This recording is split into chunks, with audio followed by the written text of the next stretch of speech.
नमस्कार, बहुत स्वागत है आपका। आप देख रहे हैं आपकी आवाज और मैं हूं आपके साथ प्रेरणा मिश्रा।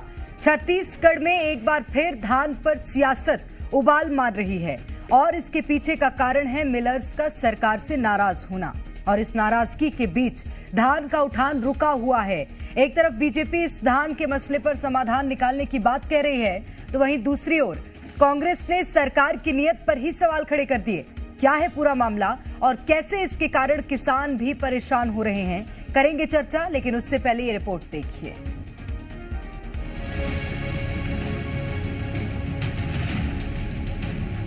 छत्तीसगढ़ में बीते 14 नवंबर से धान की खरीदी शुरू कर दी गई थी, लेकिन हैरानी की बात यह है 100 खरीदी केंद्रों में से एक बोरा भी धान का उठाव अब तक नहीं हुआ। और इसके पीछे का कारण है कस्टम मिलिंग के विरोध में राइस मिलर्स का विरोध प्रदर्शन। जो हमको 120 रुपया कस्टम मिलिंग का चार्जेस मिलता था, वो अभी सरकार ने उसको 60 रुपया कर दिया है। पिछले भुगतान पे सरकार में बैठे लोग कोई बात ही नहीं करना चाहते, कोई अधिकारी बात ही करना नहीं चाहते, कहते कि वो अभी हम पैसा नहीं दे पाएंगे। तीसरा, जो ट्रांसपोर्टिंग का जो हमारा बड़ा मुद्दा है, जो खुद का धान ट्रांसपोर्ट कराने के लिए सरकार 70 रुपये क्विंटल ट्रांसपोर्टर को दे सकती है, हमारे को ट्रांसपोर्ट करने के लिए 14 रुपये देंगे बोलते हैं। ट्रांसपोर्ट कर रहे हो तो एक बार आप 70 रुपये दे रहे हो, एक बार 14 रुपये देंगे, तो ऐसे कैसे काम बनेगा।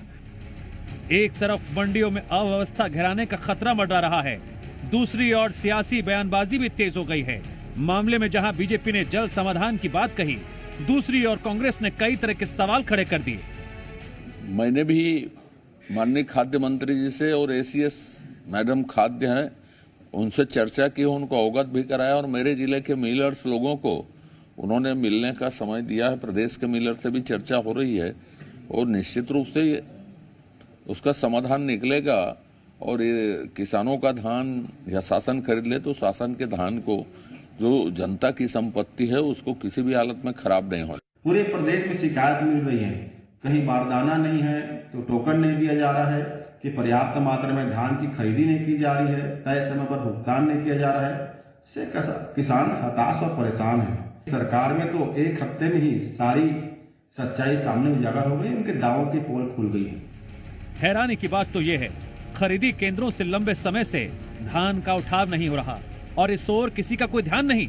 अगर ऐसे ही चलता रहा तो जल्द किसानों को भी अपना धान बेचने के लिए जद्दोजहद करनी पड़ेगी। ब्यूरो रिपोर्ट, जी मीडिया।